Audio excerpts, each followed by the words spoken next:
Hi everyone. പുതിയ OTT റിലീസുകൾ ഏതെല്ലാമാണെന്ന് നമുക്ക് നോക്കാം. ആദ്യമായി ദൃശ്യം 3 എന്ന മൂവിയാണ്. തിയേറ്ററുകളിൽ വൻ വിജയം നേടിയ മോഹൻലാലിന്റെ ഒരു ക്രൈം ത്രില്ലർ മൂവിയാണ് ദൃശ്യം 3.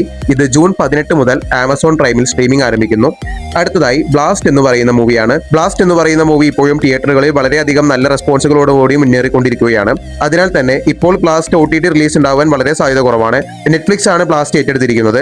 ജൂലൈ ആദ്യ വാരമായിരിക്കാം ബ്ലാസ്റ്റിന്റെ OTT റിലീസ് എന്ന് കരുതുന്നു. അടുത്തതായി കാട്ടാളൻ എന്ന മൂവിയാണ്. തിയേറ്ററുകളിൽ വലിയ ഓളം സൃഷ്ടിക്കാതിരുന്ന ഒരു മൂവിയാണ് കാട്ടാളൻ. അമിത പ്രതീക്ഷ ഉണ്ടായിരുന്നെങ്കിലും തിയേറ്ററുകളിൽ വേണ്ടത്ര വിജയം കൈവരിക്കാൻ കാട്ടാളന് സാധിച്ചില്ല. ഇത് ജൂലൈ ആദ്യ വാരം സ്ട്രീമിംഗ് ആരംഭിക്കുമെന്നാണ് വരുന്ന റിപ്പോർട്ടുകൾ. അടുത്തതായി ലിംഗം എന്ന വെബ് സീരീസ് ആണ്. ഇത് ജിയോ ഹോട്ട്സ്റ്റാർ ആണ് ഏറ്റെടുത്തിരിക്കുന്നത്. ജൂൺ 26 മുതൽ ലിംഗം എന്ന വെബ് സീരീസ് ജിയോ ഹോട്ട്സ്റ്റാറിൽ സ്ട്രീമിംഗ് ആരംഭിക്കുന്നു. അടുത്തതായി വിശാഖപട്ടണം എന്ന ക്രൈം ത്രില്ലർ മൂവിയാണ്. ഇത് ജൂലൈ 2 മുതൽ ആമസോൺ പ്രൈമിൽ സ്ട്രീമിംഗ് ആരംഭിക്കുന്നു.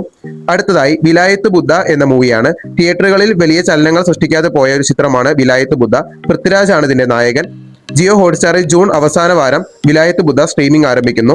അടുത്തതായി തങ്കമണി എന്ന മൂവിയാണ്. ദിലീപ് നായകനായി വന്ന മൂവിയാണ് തങ്കമണി. ഇത് തിയേറ്ററുകളിൽ വലിയ വിജയം കൈവരിക്കാതെ പോയ സിനിമയാണ്. സൈന പ്ലേ ആണ് തങ്കമണി ഏറ്റെടുത്തിരിക്കുന്നത്. ജൂൺ അവസാന വാരം തങ്കമണി സൈന പ്ലേയിൽ സ്ട്രീമിംഗ് ആരംഭിക്കുന്നു. അടുത്തതായി മോളിവുഡ് ടൈംസ് എന്ന മൂവിയാണ്. ഈ മൂവി ഇപ്പോഴും തിയേറ്ററുകളിൽ നല്ല റെസ്പോൺസുകളോടുകൂടി തന്നെ മുന്നേറിക്കൊണ്ടിരിക്കുന്നു. അതിനാൽ ജൂലൈ ആദ്യ വാരം മോളിവുഡ് ടൈംസ് സ്ട്രീമിംഗ് ആരംഭിക്കുമെന്നാണ് ലഭിക്കുന്ന റിപ്പോർട്ട്.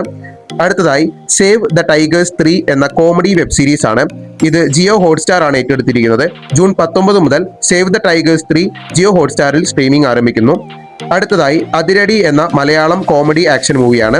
ഇത് സോണി ലൈവ് ആണ് ഏറ്റെടുത്തിരിക്കുന്നത്. ജൂൺ 19 മുതൽ അതിരടി സോണി ലൈവിൽ സ്ട്രീമിംഗ് ആരംഭിക്കുന്നു.